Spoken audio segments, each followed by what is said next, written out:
Hello guys, welcome to a new chapter of the Empress Dowager Cixi. This is going to be chapter 29. The Boat, 1905-1908. Cixi was aware that the throne could not be sustained for long by symbols. Something more solid was needed to ensure its survival. There was the option of shutting down her revolution and winding back the clock, but she rejected it and chose to press forward. In 1905, she set the ball rolling for the most fundamental of all her reforms, to turn China into a constitutional monarchy, Li Xian, with an elected parliament.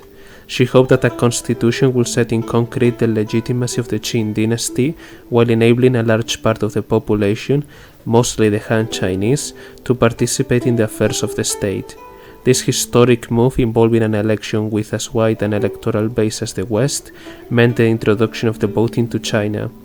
Cixi was convinced that China was unable to do as well as Western countries because there was not the same sense of connection between the ruled and the rulers. In foreign countries, she remarked, "The ruled feel connected with the ruling. This is why they are so formidable.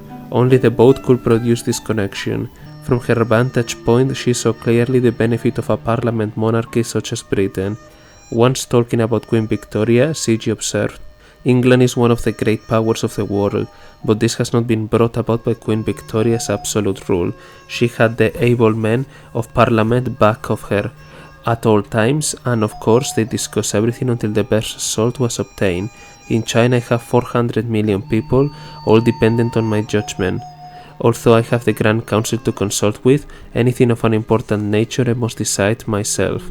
Proud though she was of her own abilities, she considered that even though she was very good at her job, she had made disastrous mistakes, such as the case of the boxers. Her adopted son had been calamitous.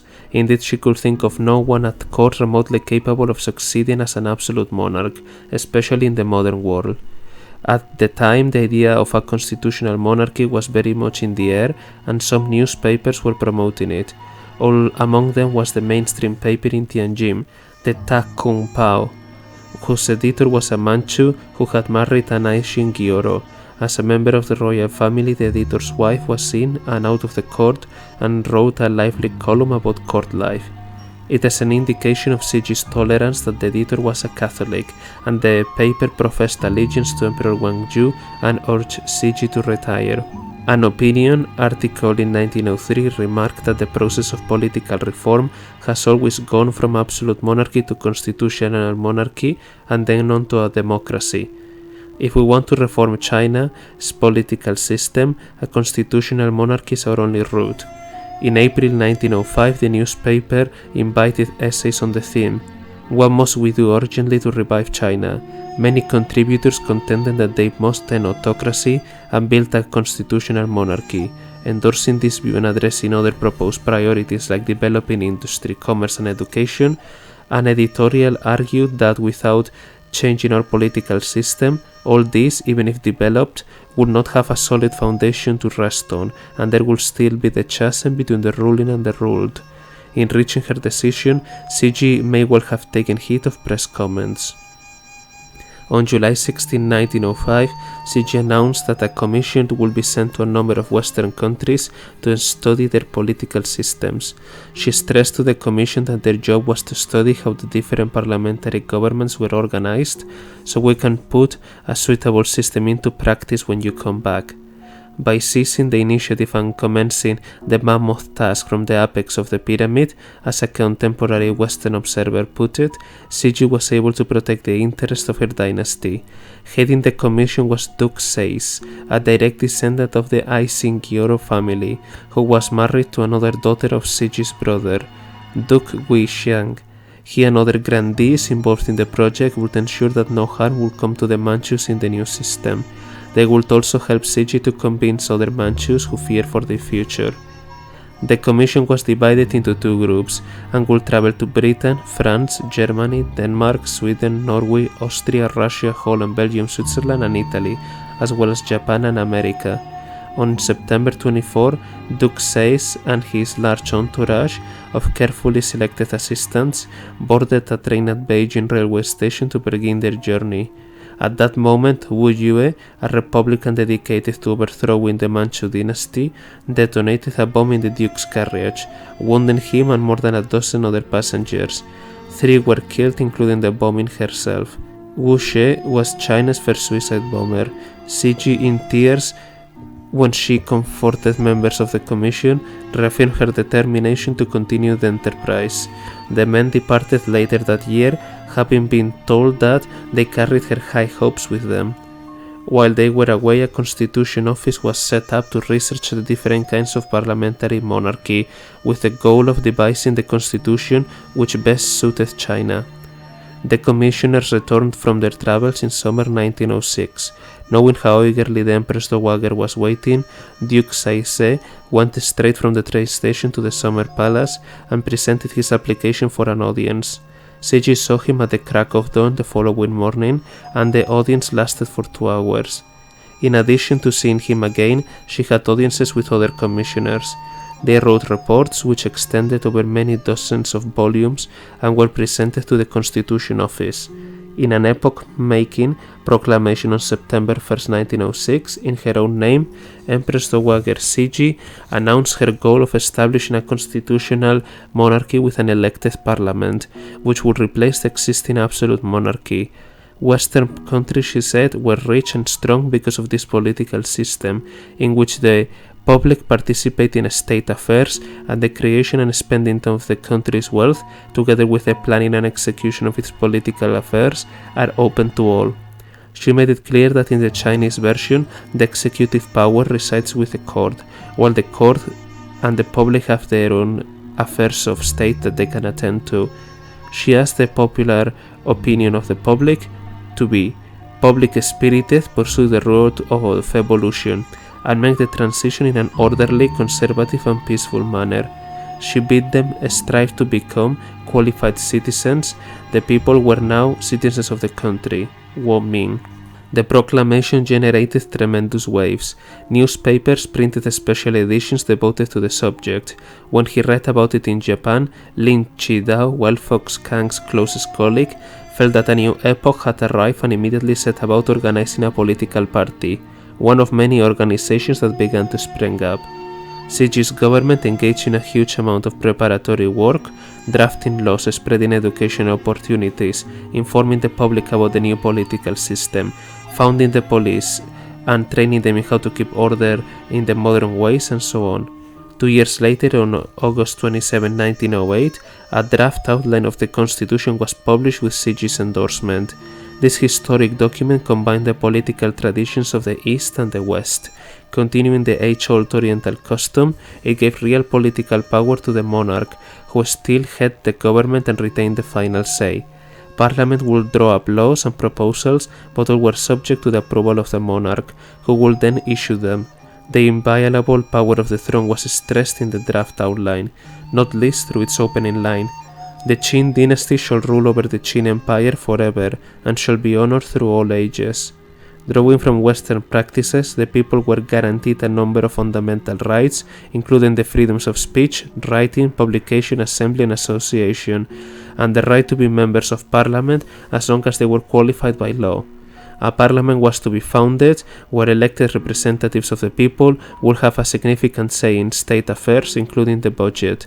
The draft outline omitted to say what would happen in the inevitable event of a clash between the throne and parliament, but the drafter's letter to Cixi indicated a solution: the monarch and the people will both make concessions.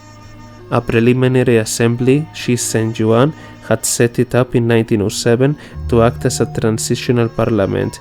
It spent 10 months working out a draft regulation for the founding of the future parliament, including the composition of its members. The document was approved and announced by Cixi on July 8, 1908. Roughly half of the members will sit in an upper house and will be appointed by the throne from these sections of society: Manchu princes, Manchu and Han aristocrats, Mongolian, Tibetan and Hui Muslim aristocrats, medium-rank officials, eminent scholars and the highest taxpayers. The other half in the lower house will be elected by members of the provincial assemblies, which were being set up across China and whose citizens a draft electoral regulation was carried and for the election of these public assemblies. It was made public by Cixi with her endorsement on July 22, 1908. In this great historical document, the franchise was based on contemporary Western practice. In Britain, for instance, the vote was extended to adult males who owned property or paid at least £10 in rent a year, so the electorate comprised about 60% of the British adult male population. For the Chinese electorate, male and over 25, the property qualification was defined as owning 5,000 yuan in business capital or property. Alternative qualifications were added: men who had run public projects for more than 3 years with distinction, graduates of modern secondary schools or higher institutions, literati from the old educational system, and so on. All these people could vote even if they were poor and without property. Mentioning their deviation from the current Western models, the writers of the regulations argued that if property owning were the sole qualification, people would be encouraged only to seek profit and wealth. The eligibility of parliamentary candidates also largely followed Western practice, except that they had to be at least 30 years old, as in Japan, which according to Confucius was the age of full maturity. One group of men excluded from standing was unique to China: primary school teachers. The argument was that they, of all people, bore the responsibility for training citizens. Their energy must therefore be totally devoted to this worthiest cause. Among those disqualified from voting and standing were officials of the provinces and their advisers, as they were the administrators who had to be separated from the legislators in parliament in order to prevent corruption. Military men were also ruled out because the army must not be involved in politics. Cixi approved the electoral regulation and asked for a timetable to be set for the elections and the calling of parliament. Prince Qing, head of the Grand Council who oversaw the drafting of the regulation, argued against a specific schedule. Their task was unprecedented and daunting, and unforeseen problems were bound to emerge. He advised, not least the danger of leaving open loopholes that would enable bad characters to seize power. Cixi vetoed Prince Qing's recommendation. Without a time frame, there would be no momentum and the whole thing might not even happen. Many officials feared and opposed this particular change, finding it impractical and unthinkable in so vast and a populous country where levels of education were so low. Without a deadline, they would simply be paying lip service. Only a timetable could spur them on to bring the venture to fruition. A 9-year timetable was drawn up and endorsed, together with a list of work to be done and objectives to be achieved in each of the years. The list included preparations for the elections, law-making, a census, a taxation program, and the specification of the rights, duties, and financing of the throne. Literacy was a prominent issue. The percentage of the population who could read and write in Chinese at the most elementary level at the time was below 1%. The writing of new books, together with a drive for modern education, would begin in the first year. By the end of the 7th year, 1% of the population was qualified as literate, and by the end of the 9th, the target was 5%. The fulfillment of each objective was made the responsibility of a specific ministry, and Cixi had the timetable inscribed on plaques and hung in government offices. In her decree, she invoked conscience and the omnipotent heaven to warn sluggish officials. Her passion and determination were in no doubt. If all went according to plan, in the 9th year, after 1908, millions upon millions of Chinese will be able to vote. Voters in Britain in 1908 numbered more than 7 million. The Chinese will for the first time in their history have a say in state affairs. W.A.P. Martin, the American missionary who had spent decades in China, exclaimed, "What a commotion will the ballot box excite! How suddenly will it arouse the dormant intellect of a brainy race!" In Cixi's version of constitutional monarchy, the Chinese electorate did not have the same power as their Western counterparts, but she was bringing the country out of unquestionable autocracy and opening the business of government to the ordinary people, citizens as they were now called. She was restricting her own power and introducing a negotiating forum into Chinese politics where the monarch and the representatives of the people, including different interest groups, would confer, bargain, and doubtless fight verbal battles. While Cixi lived, given her sense of fairness and her penchant for consensus, there was every chance that the wish of the people would continue to gain ground. Considering that it is premature to speculate on the outcome of the Empress Dowager's initiative, Martin had faith in her. During her lifetime, she could be counted on to carry forward the cause she had so ardently espoused. She grasped the reins with a firm hand, and her courage was such that she did not hesitate to drive the chariot of state over many a new and untread roads. All in all, he remarked, it is little more than 80 years since the Restoration, as the return of the court in January 1902 may be termed.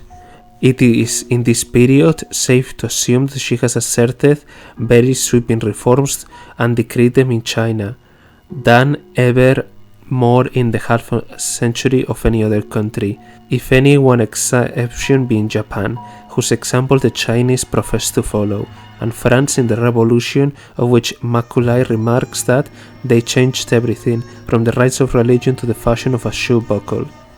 Cixi's important innovations and ameliorations, wrote Martin, went all the way back to the moment she seized power, and they made the reign of the Empress Dowager the most brilliant in the history of the empire. The last 8 years have been uncommonly prolific of reforms, but the tide began to turn after the Peace of Peking in 1860.